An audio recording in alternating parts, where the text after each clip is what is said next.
So welcome everyone to the Berkeley Center for Law and Technology's weekly webcast.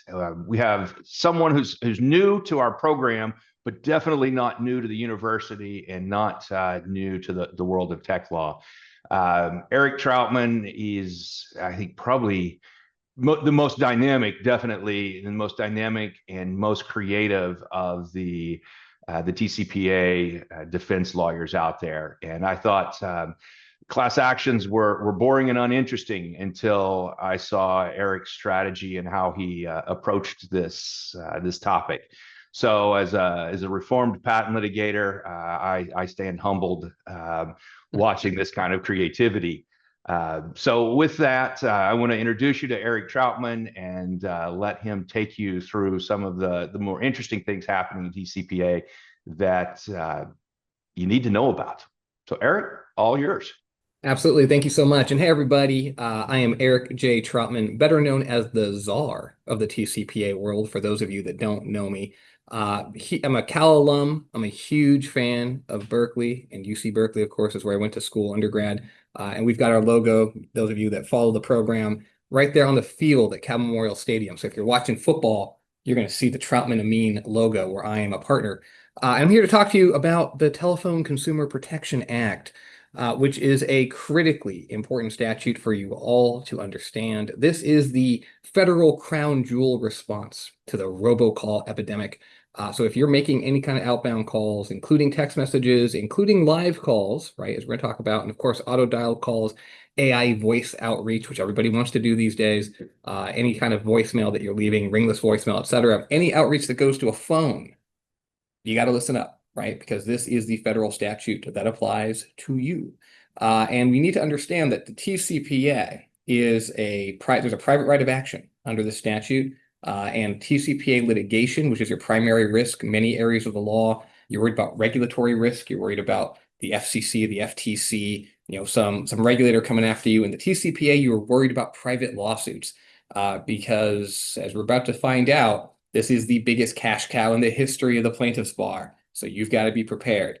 Lawsuits are up huge. Last year in 2024, it was the highest volume TCPA class action filing year in history. And this is a statute that goes all the way back to 1991. 2024, we saw the highest point ever of TCPA class actions. And guess what? 2025 year to date, we're up like 95%. They've doubled from last year. So you took your historic high and you just doubled, right? We're going hockey stick. We're going parabolic. We're doing what revenue needs to be looking like at our institutions, but instead it's the opposite. This is like the worst case scenario for everybody. TCPA cases up massively. This is incredible because, as I already told you, the TCPA is already the largest litigation cash cow in American history. More multi-millionaire plaintiffs' lawyers have been made under the TCPA than under any other federal statute. And some of these guys walking around here, they've got money falling out of their pockets. They are incredibly sophisticated, incredibly intelligent. And unlike many consumer areas, unlike your personal injury law, unlike your ADA suits or your employment suits, where typically the consumer plaintiffs lawyers are very lazy, maybe not the most sophisticated. In the TCPA, right, we're talking data privacy, telecom, we're talking the highest end federal court complex litigation, multi-billion-dollar claims. These guys are sharks. They are paying their law clerks, their associates, and obviously their partners more than big law attorneys are making. And there's a reason that a firm like Troutman Amin exists, right? We've got 9 lawyers. How the hell do we make enough money to have our logo on the field at Cal Memorial Stadium? The reason is that my rate is $4,200 an hour, $4,200 an hour. How is that possible? That's possible because, again, this is an area of law that is incredibly fast moving, incredibly complex when you get down to it. And of course, you're litigating in complex cases in federal court with billions of dollars on the line. So the plaintiffs' lawyers in this area are incredibly good. These guys cook big law firms, man. They smoke them. Big law shows up to try to defend one of these things. These guys destroy them. In order to defend these suits well, you need specialized counsel that basically just does nothing but this. And of course, that's Troutman Amin. But the plaintiff's bar, the purpose of this slide is this is what the plaintiff's bar does, right? The folks that practice in this area, there's only a handful of them, and they are really, really good. And look at these results that they're driving, right? Verdicts of like $660 billion. We've got like trillions of dollars in penalties that are like stacked up in these cases, like trillions. This is insane. Like this is an insane statute. The amount of damages that you can see in a TCPA suit, it's unlike anything that you could possibly imagine. I remember back in the day, remember the Deepwater Horizon thing when like the bay was filled with oil because one of the BP just like destroyed, the Gulf of Mexico or America, or the hell we call it these days. And I remember the cleanup was going to cost like $40 billion. And I was like defending a case at the time. And I was like, well, that's about half the exposure in this case that I'm handling. It's crazy. Like the TCPA is absolutely wild. So it's definitely something, again, you have to take seriously. But why? Why is it so scary? Well, again, I've got that private right of action, right? And it is $500 per violation, right? So anytime that statute is violated, it's $500. And when we look at what the statute covers, which we're going to do in the next slide, we see that we're talking about phone calls, we're talking about text messages, we're talking about something that an enterprise does at scale, something that an enterprise might do millions of times in one day. And so if you're doing something a million times in a day, and the risk, if you get it wrong, is $500, you're talking about $500 million in exposure daily. And then when you think about the fact that the TCPA has a 4-year statute of limitations, just think about how much money you're talking about. How many text messages or phone calls does your institution make every day, every month, right? Multiply that to get to 4 years, times it by 500. And by the way, it can actually go up to 1,500 if there's a willfulness violation. So again, many, many, many, many times in the cases that we defend at Troutman Amin, at least the theoretical exposure is in the billions, in sometimes the hundreds of billions. And we've had a couple of cases that have actually trickled into the trillions, which is just insane. It's just insane to think about that. I chuckle because I've now handled over 1,000 of these class actions. And when you stop and think about the total liability that I've defended, I probably defended more in terms of potential outcome, in terms of potential loss, than any other human being in the history of the world as an attorney. And that's a pretty crazy thing to think about. But this last point here is really important, which is personal liability. Individuals can be sued personally, right? Going back to the Deepwater Horizon example, the guy that messed up and resulted in oil dumped into the Gulf, right? They're not going to get sued personally, right? Those guys, even the executives, they don't get sued personally. Sure, BP had to pay some money, but like that's it, right? Typically speaking, under the American way of law, if your company does something wrong or you're doing something for your company and you do something wrong on behalf of your company, you don't get sued personally for that. But in the TCPA, this is something for all of you who are in-house counsel that have business leads that want to be aggressive with marketing, remind them. Actually, under the TCPA, you can be personally sued, Mr. Call Center Operator, Mr. Dialer Operator, Mr. VP of Marketing. These are the guys that caused the trouble, right? The head of affiliate leads, whoever it is that's putting together the program that leads to the allegedly or sometimes actually violative conduct, they can be sued personally. So for their own personal bank accounts, and this happens all the time. There's a bunch of folks that have had to declare bankruptcy because they were sued personally under the TCPA. And I can give you some examples of that if you're interested, but not on this slide, not today. So what does the TCPA restrict? I've given you all the dire consequences. I've told you why you have to pay very close attention, but what does it even apply to? All right. It's very simple in theory. We'll find out it's not that simple, really. Just 2 things, right? Thou shalt not use regulated technology to contact a cell phone without the appropriate level of consent. Easy, right? And second, thou shalt not make unsolicited calls to residential numbers on the DNC for marketing purposes. That's it. If you're marketing, you cannot make unsolicited calls to phone numbers on the national DNC list. Seems pretty straightforward. And regardless of whether or not you're marketing, if you're using certain regulated technology, you have to have the right level of consent to contact a cell phone. This feels fairly straightforward.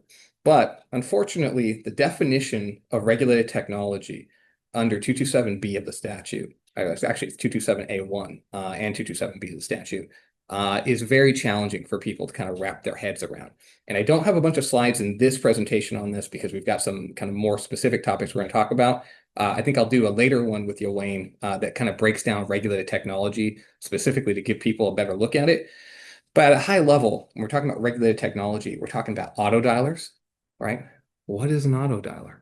That is a topic for a different day, my friends, or you can reach out to Troutman Amin. I'm happy to talk about it, or you can visit our YouTube channel. You'll have more information on that at the end of our presentation here, where we've got a ton of content about the TCPA, including discussion about what an auto dialer is. But it's a very, very finicky definition, and it's one that the courts struggle with across the country, which is one of the reasons why the TCPA is such a dangerous statute.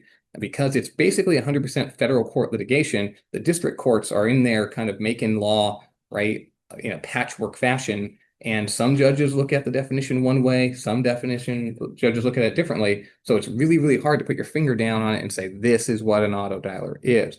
But a little, preview, it has to do more of the capacity of your system with what the system's latent code capabilities are, as opposed to how you're actually using the system, which is a very challenging concept for people because they're like, hey, look, I'm preview dialing, I'm power dialing, I'm clicking a button to launch the call. I'm not using an auto dialer, am I?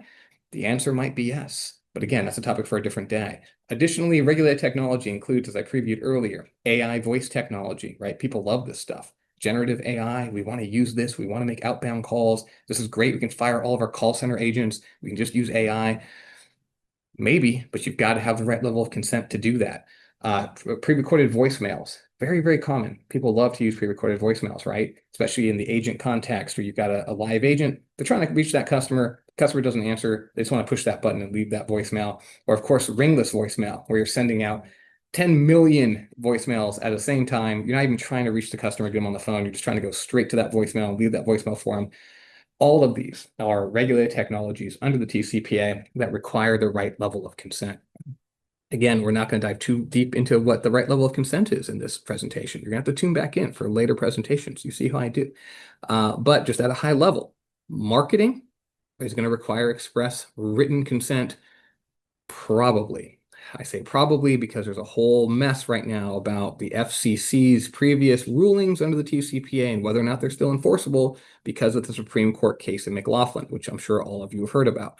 We'll talk about that maybe a little bit later in the presentation here. But generally speaking, you're going to want to have that express written consent for marketing, and you're going to need a lower level of still express consent, but it doesn't have to be in writing for any kind of an informational message.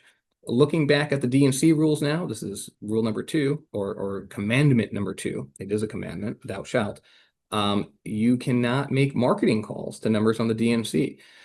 What is a marketing call? Pretty broad definition here, folks. We're looking at anything that encourages any consumer to sell or rent any good or service or to get credit, right? So pretty broad.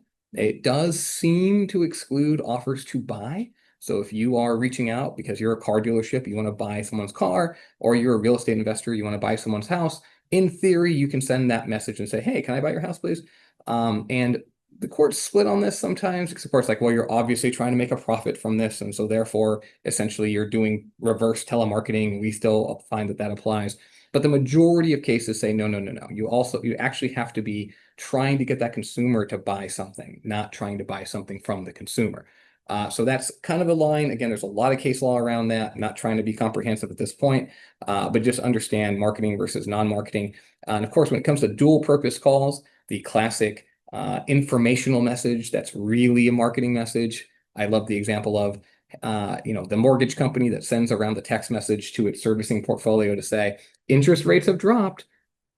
Well, that's informational. Interest rates have dropped. But why are they sending that message? They're sending that message because they want you to contact their origination arm and get a refi, right? So this is the kinds of things you need to be thinking about when you're sending those messages. Is it informational really, or is it marketing? The answer actually comes down less to the content of the message than what's in your heart. Because if you're trying to market and ultimately trying to get that consumer to come into your ecosystem and buy something or rent something, you're marketing, even if the message doesn't say that. Additionally, if you're on that D&C list, right, so you've got to be scrubbing the D&C unless you've got either express invitation or permission, which again has to be in writing. The consumer has to reach out to you and say, in writing, please contact me. I'm interested in hearing more about your low mortgage rates, or an inquiry, right? And that can be over the phone, but that's only good for 90 days, whereas written prior express invitation or permission is good forever. And then last but not least, you've probably heard of what's called the EBR, The EBR is when you already have an established business relationship with that consumer and they bought something from you in the last 18 months. Then you can communicate with them, even if they're on the D&C list. But again, all of this is assuming you're not using regulated technology. If you're using regulated technology, then rule number 1 applies, or commandment number 1 applies, and you always have to have the right level of consent. Hopefully this is helpful. This is just the primer. Let's move on. Key substantive issues here, I've already kind of highlighted. There's a lot of confusion. I'm just going to put this slide up. You can take a picture of it. You can think about how do these issues apply to you and your institution. These are the kinds of questions that if you are in-house counsel, you should be thinking through, right? And you should also be mapping out, right? Who are your leads? Who has the IT commandments here, the data sets that you need to understand in terms of both ingesting, what's top of funnel, how are you getting these leads, who are you calling, right? What is being left behind? What kind of data sets do you have? What kind of systems are you using? What CRM do you have?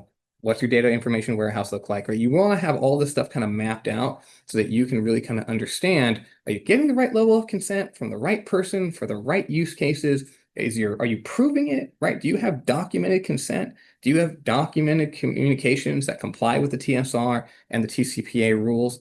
Something that you should be thinking about. Again, not going to dive too deep into all of this. We've got like hundreds of hours of content discussing compliance issues along this line, as well as, of course, we're on stages across the country talking about this stuff. If you are interested, of course, you can reach out to us. Okay. Again, as I mentioned earlier, there's a huge body of FCC authority that's interpreting the TCPA. Again, beyond the topic of the conversation today, just kind of giving you a taste, whetting your appetite. But as I mentioned already, whether or not this huge body of authority is even applicable anymore, very unclear because of the McLaughlin. I call it the McKesson case, but I said McLaughlin just so that you guys know what I'm talking about. To me, it's called McKesson. The McKesson case, of course, has come out, and it has suggested that there is no longer a need to give any deference to the FCC's rulings.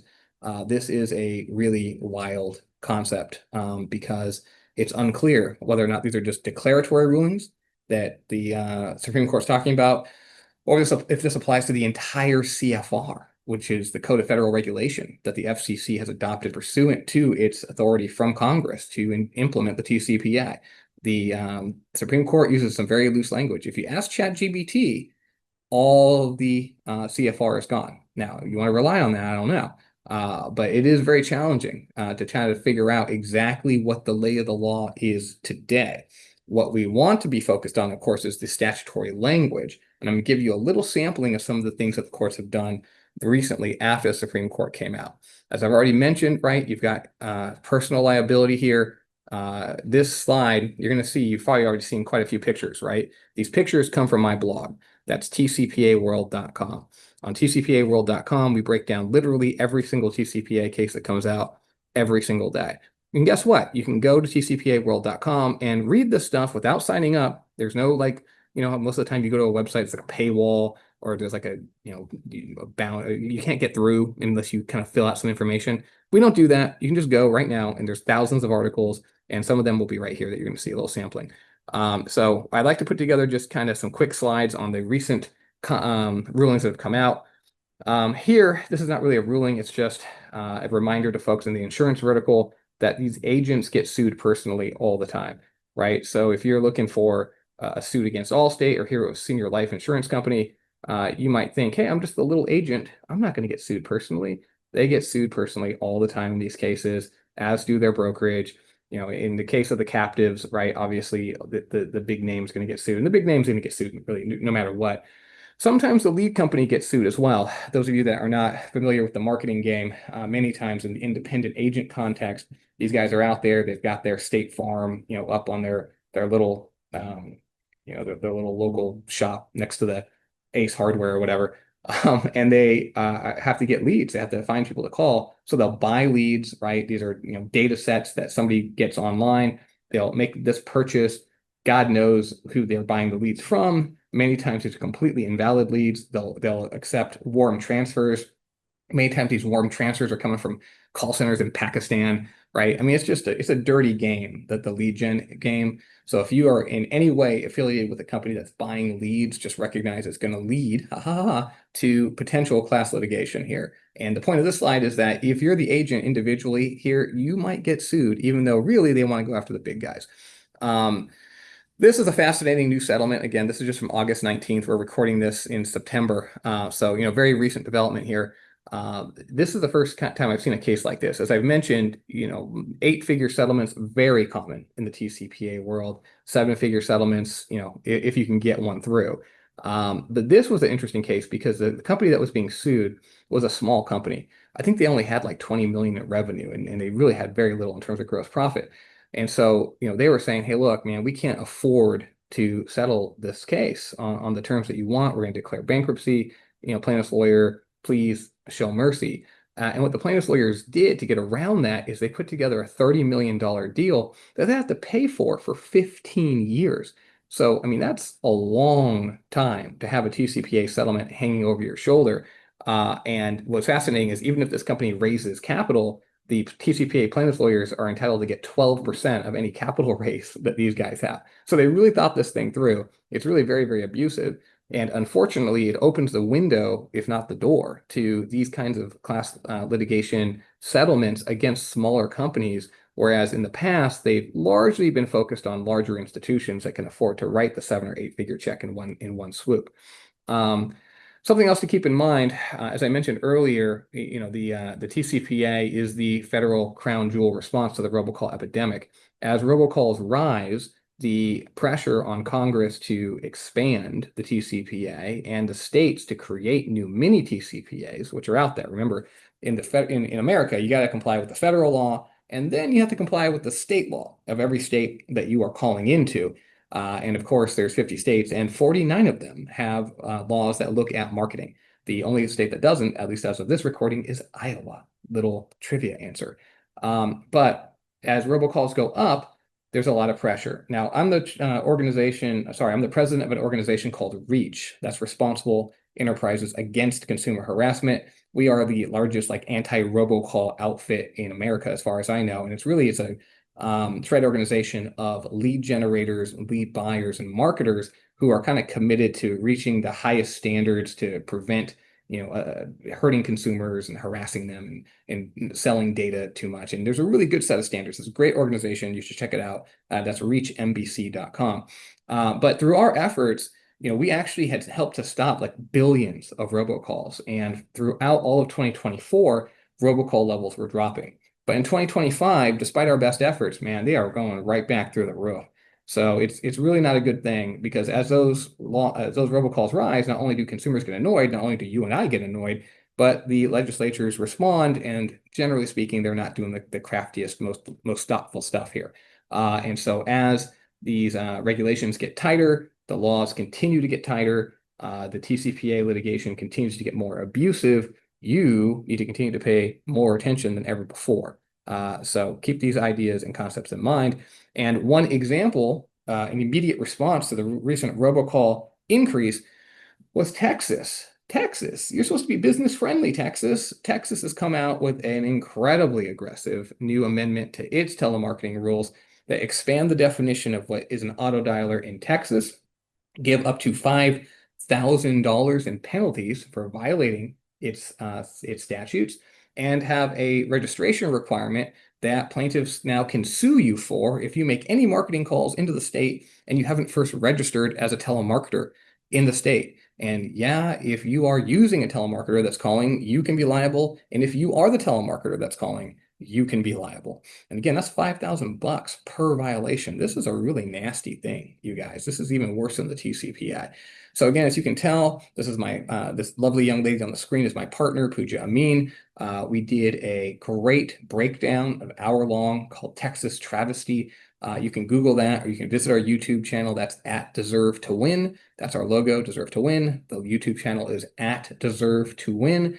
And you can check out our breakdown of this new amendment, which is a really big deal for anyone that's doing marketing calls into Texas. For those of you who are not, you're like, we don't care. Great, we'll move on.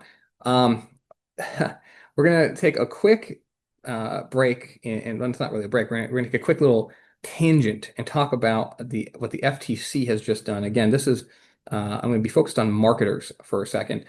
The FTC now, this is Trump's FTC, and they are very, very aggressive when it comes to lead generators, when it comes to marketing, particularly around insurance products.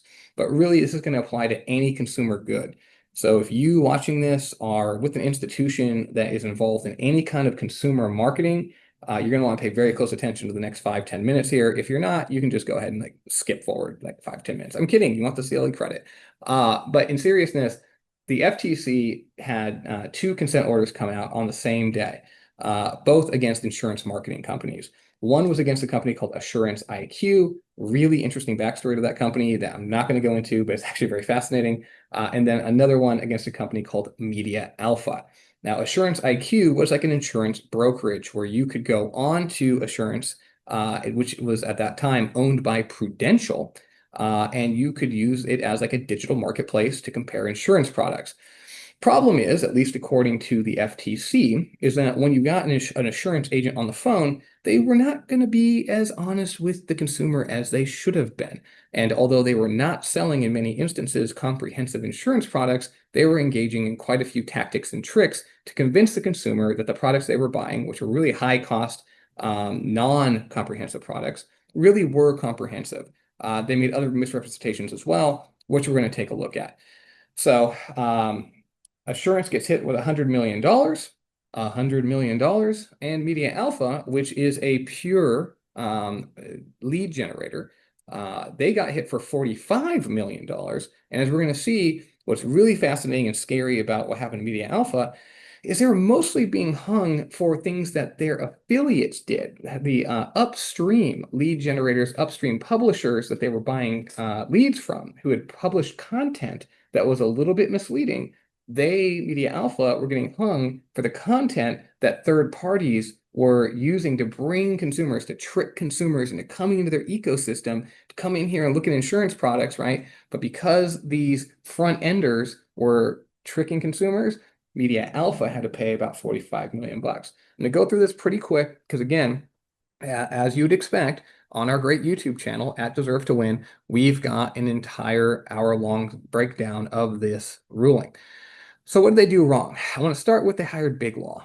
You've heard me mention Big Law before. Big Law is great, by the way, and I'm sure many of you folks use Big Law for other areas of law, and they do a very nice job.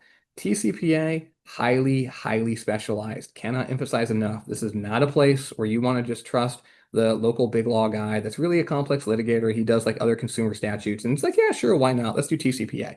And you know how this works, right? You've got your partner that does X, and he's great, and he probably is great. And then he tells you, oh, you've got a TCPA suit. You should use my buddy, whoever. Okay. His buddy, whoever, is not great in all likelihood. In fact, there's only like 3 big law firms that have really good TCPA practices. And if you're not using one of them, you're getting jobbed, right? But you know how it works. Your guy, who's great, says, use my other guy. That other guy is not good. But your guy's going to get like 30% of the fees that you pay the other guy, right? So he's going to tell you that he's the best. Conflict of interest, I hate it, but that's the Big Law model. Hopefully you know that, right? When they're doing a referral to somebody else in their firm, they're going to get paid on that. And they're not going to tell you they're going to get paid on that, which again, this is really a state bar issue if you ask me, but whatever, I digress. Big Law handled this defense, if you want to call it a defense, and they really rolled over here and paid, in my opinion, way too much. So let's just start with that. I don't think the settlement really should have gone down the way that it did. I think 100 million out of Assurance is ridiculous, and 45 million come out of Media Alpha for the allegations here. Pretty much criminal. But look, to the extent that these guys were making misrepresentations to consumers or were knowingly letting other people make misrepresentations that they then benefited from, obviously, right? You shouldn't be doing that. That's very, very bad behavior. And those of you watching this, you should know that, you shouldn't engage in that kind of behavior. But let's just take a couple quick looks at the things that were going on here, and we can make our own opinions. For instance, down here, this is the Assurance website. You'll see Aetna, Humana, Kaiser Permanente, right? The allegations, at least, were that although these companies were displayed on Assurance's website, Assurance didn't actually work directly with these companies, which may or may not be true, right? Because my understanding is Assurance actually did provide services that would, in fact, provide coverage from these entities, which I think is what they were trying to communicate to consumers. Nonetheless, the FTC took issue and thought this was a representation to consumers that, in fact, right, there was like this direct line going between assurance and each of these. I'm gonna go really fast through this because it's a little bit less TCPA, more like insurance marketing, which is adjacent to the TCPA and very important for people who are making outbound calls, of course, but maybe a little bit too nuanced for a general TCPA discussion. Here you'll see that there was pictures that have Biden flags and things, and the consumers in the FTC's view were going to be tricked into thinking that these companies were affiliated with the US government. So you got to make sure you've got disclosures that say, no, we're not. There's also allegations of endorsements that weren't being revealed. So here, a doctor who actually was a doctor told people that, hey, look, I tell all of my patients to visit this website. No, she didn't. It was just a lie, scripted, as the FTC called it. And more importantly, they didn't disclose that she was being paid to say the things that she was saying. That's pretty low-hanging fruit, guys. You can't fall apart for things like that. That's pretty obvious. You got to reveal when you're paying someone to say something positive about your company.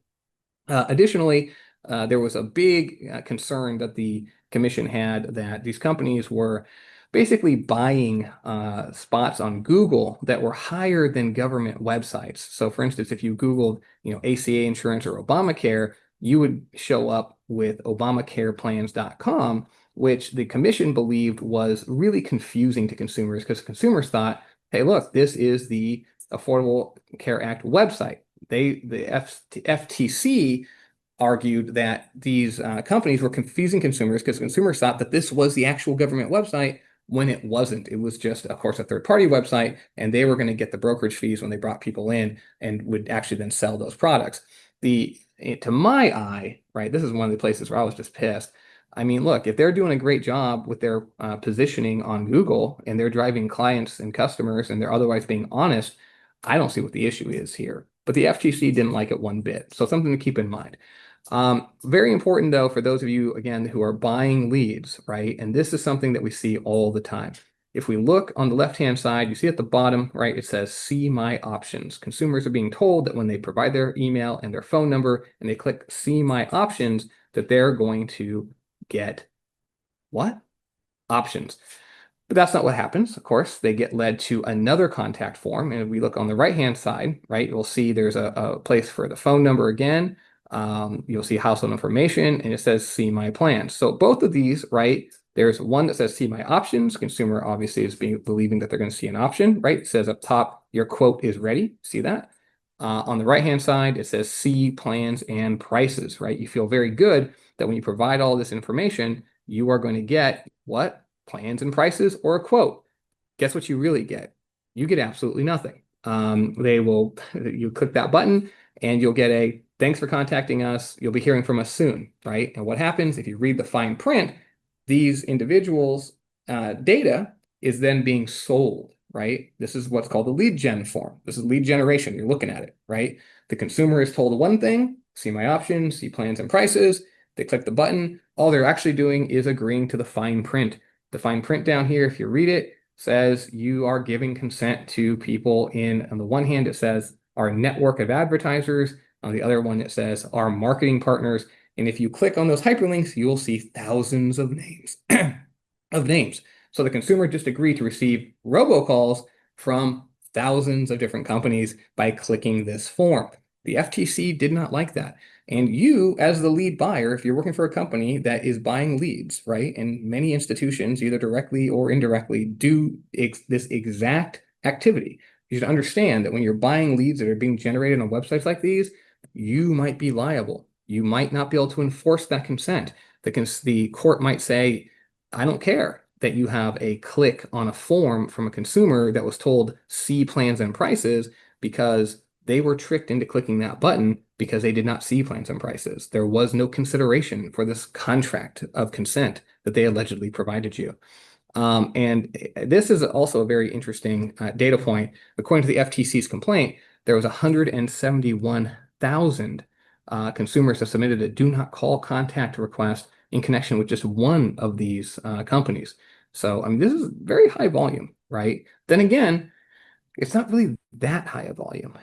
So, if you are an institution that's got 100,000 opt-outs, which is, again, if you're calling millions of people a year, it's not that many. Understand the FTC might be paying attention to you. So keep that in mind. Really, though, I think their biggest crime, if you will, is that these companies had both worked with other companies that had already been hit with FTC penalties. So if your company has worked with Assurance IQ, they've worked with Media Alpha, if they've worked with other institutions that have been hit by the FTC, understand the FTC just kind of follows the chain. They go upstream. They look around to see who the partners of the quote bad guys that they've hit in the past are, and then they come after you as well. I'm not sure why it is that they do that, but I've seen this trend many times, and both Media Alpha and Assurance IQ had been connected to a company called Benefit, which was allegedly a very bad actor who the FTC also hit for $100 million back in 2022. Again, already a webinar on this. We spent an hour on it, breaking the whole thing down. It's very interesting. If you're interested in marketing rules or TCPA as it applies to lead gen or insurance, you should check this webinar out.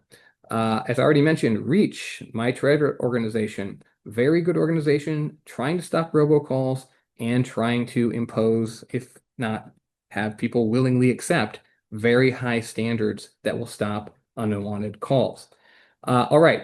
So going back to TCPA developments, there's been a wave of SMS cases, that's text message cases, particularly against major retailers. If you are listening to me and you just thought the last 10 minutes was boring because you're with a major retailer, you don't do insurance sales, well, ta-da, now we're talking to you. Very common that a retailer will use an SMS text club, right? We love to use discount codes that we send out to people via SMS. We love to send maybe a daily or a weekly message saying, hey, get 25% off of pumps at DSW, or get 5 cents off a gallon at Shell, right? We see these things all the time. They are leading to a large number of lawsuits. The scariest lawsuits are those that contend that the use of a point of sale system to generate an opt-in for one of these text clubs is invalid. Record scratch. What? Many times the POS is not going to have the right disclosures. They're not going to be visible to the consumer. And they're going to try to use a resulting SMS for a double opt-in that's going to contain the terms and conditions. And many times the consumer is going to say that is the business is going to say that's how they provided opt-in. There's case law now. I don't have it up on the screen, but there's one against Safeway recently that is very suggestive that those are not enforceable because the consumer is not providing a sufficient level of assent to demonstrate that they have accepted the terms and conditions before the marketing takes place. So this is a very big deal. People need to be paying very close attention. But many of these SMS cases are actually not coming out of consent in the first instance, but they are coming out of allegations that there was not they did not honor the stop message. So as you all hopefully know, if somebody replies stop, you have to stop messaging. But following a ruling from the FCC back in April of 2025, you don't just have to honor stop, quit, unsubscribe. You have to honor any, including free form, any clear expression by the consumer that they want your text messages to stop.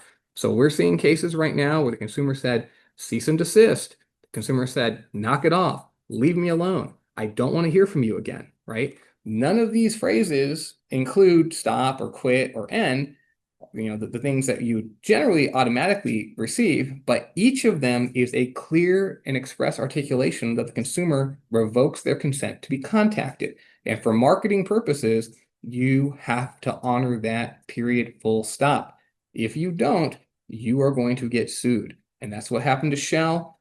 Recently, here on the right-hand side, you'll see Albertsons entered into a $6 million settlement based on SMS messages to DNC numbers.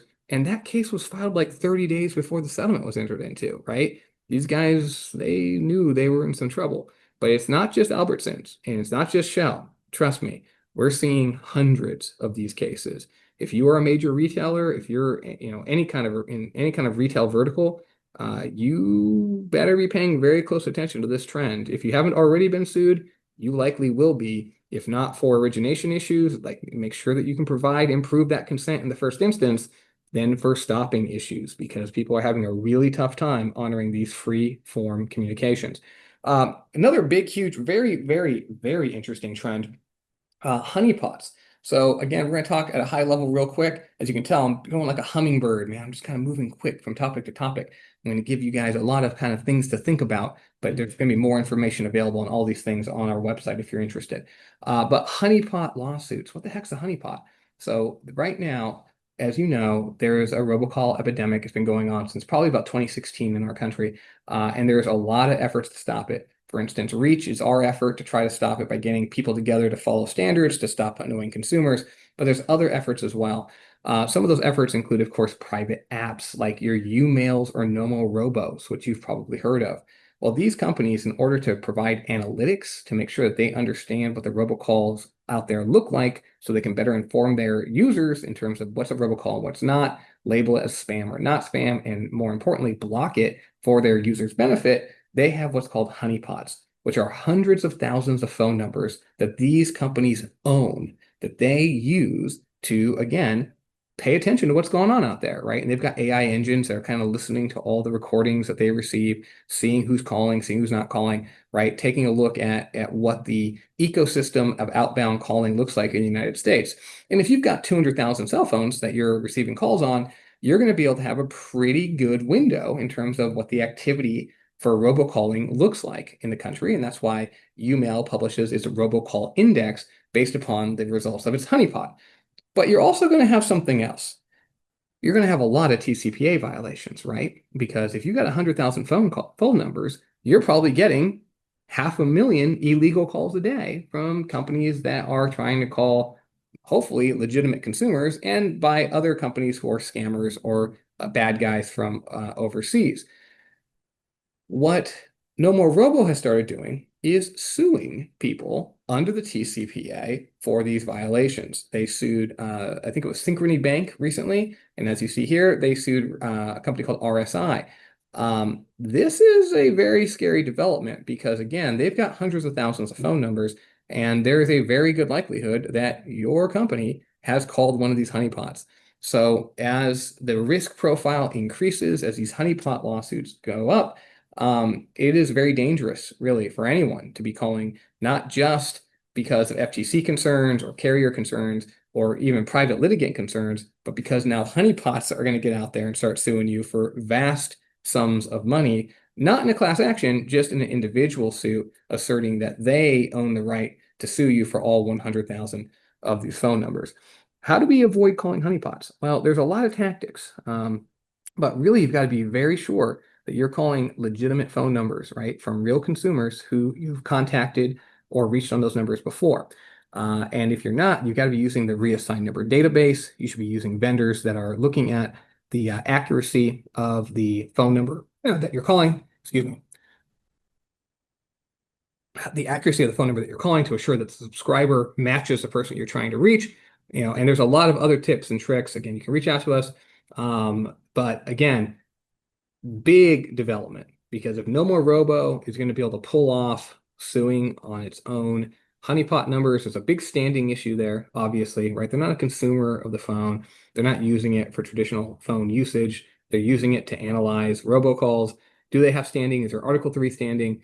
Don't know. We'll find out. But this is a new trend that you've got to be aware of. Very scary stuff. As I mentioned earlier, there are different standards for marketing versus informational messaging under the TCPA.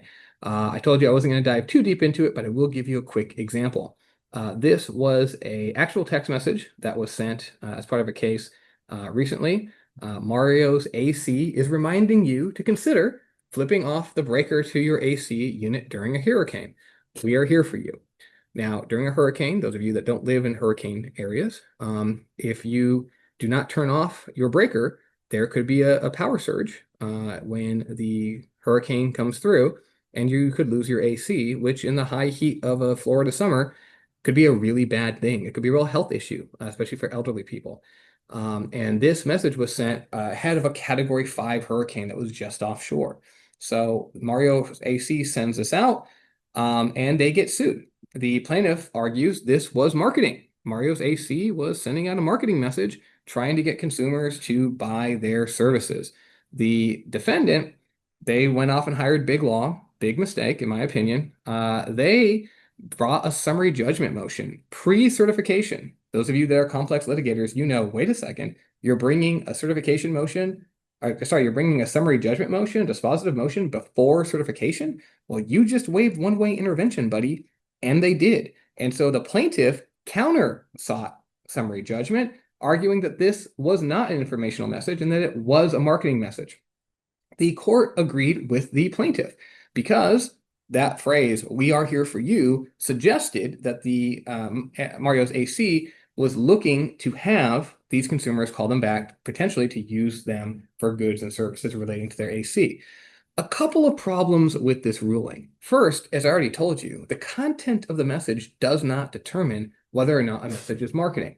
Under the CFR provisions, it is the purpose of the message. So context is more important than content. And in this particular ruling, neither side even addressed or submitted evidence on context, on what it was that Mario's AC was thinking when it sent that message. That's crazy to me. The second big, in my opinion, screw up by the defense, by the big law firm, they didn't raise emergency purposes as an exemption here. Why not?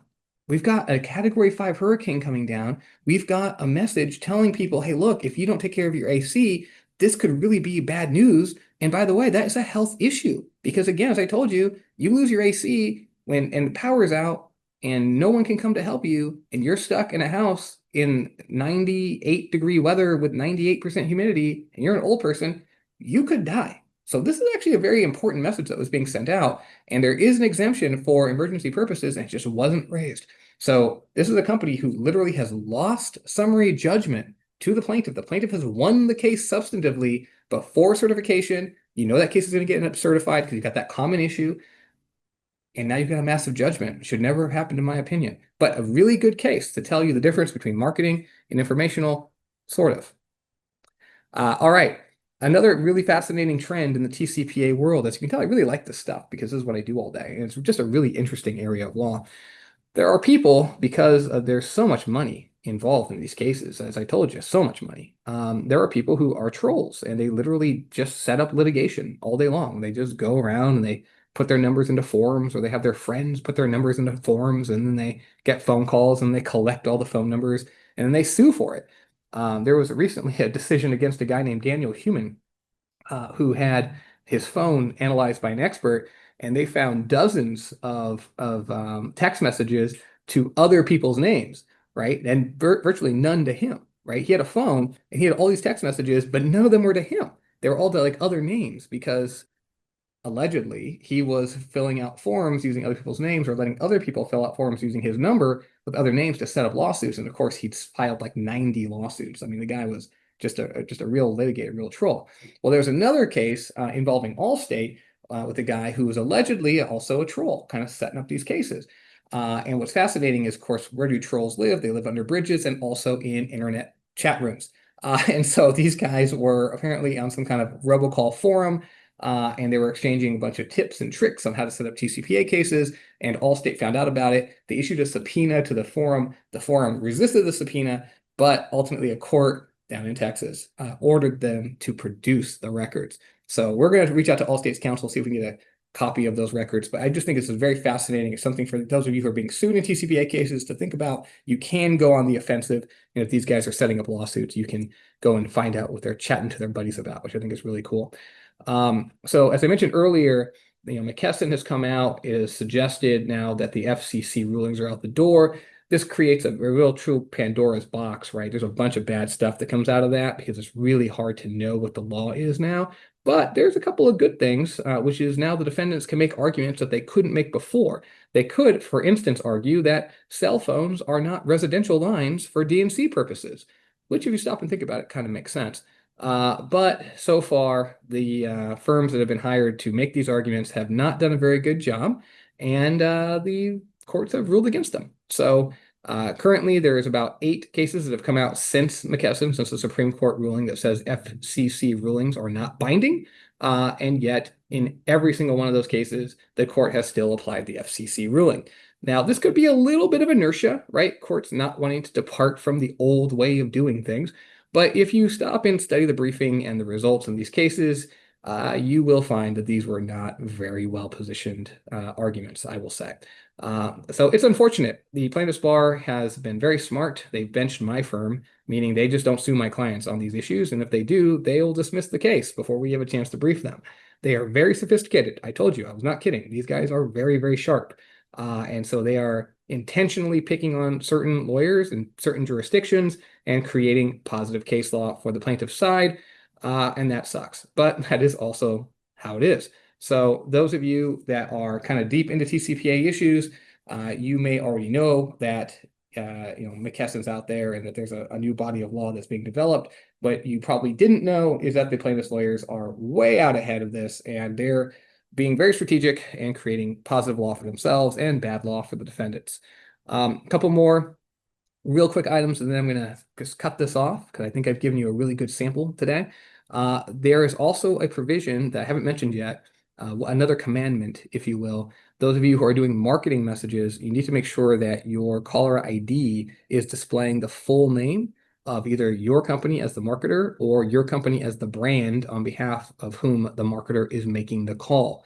There has to be that full identification. We know that. And a recent case has suggested that even in the SMS channel, even text messages have to have a caller ID associated with those messages, which I'm not even sure that's possible. Have you ever seen a text message that comes through with caller ID? I'm not sure that I have. So that is something to keep in mind. Failure to comply with this rule is $500 per text message. That is very expensive. Obviously, there is branded caller ID available. And in the RCS channel, right, for instance, with your Apple, you can get branded caller ID for texting. You can.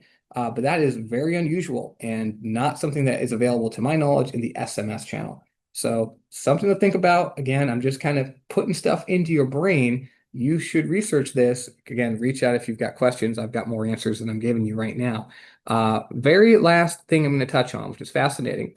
There are two cases, as I told you, after McKesson, you don't have to apply FCC rulings anymore. The FCC has previously said that text messages are calls for D&C purposes, meaning if you send a text message to a cell phone for marketing purposes and that number is on the D&C, you could be liable under the D&C rules.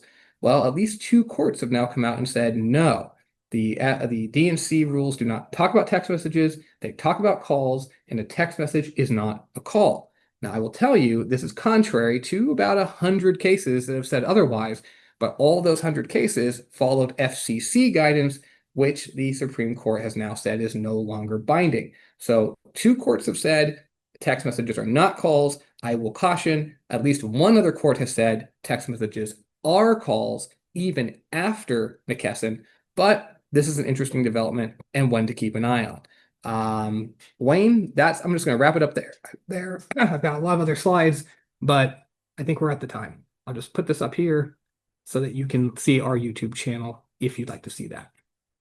Perfect. Eric, as always, it's fascinating to see the complexity in this area that, if you're not steeped in it, you have no idea what's really happening. But I think your points about this plaintiff's bar is incredibly sophisticated. And when you think about it, it makes a whole lot of sense. There's a lot of money here. Yep. And plaintiff's lawyers are good. They're gonna press every advantage. So this is for those of us that litigate. I like you. I smile when I see the tactics. I may not appreciate them if I'm being sued under them, but I can appreciate the game that's there. So I really, really love the description you give of all this. Well, absolutely, man. It's a pleasure to be here. Always happy to support Berkeley Law and hope to be back with you here soon. Take care. Thanks, man. Bye-bye.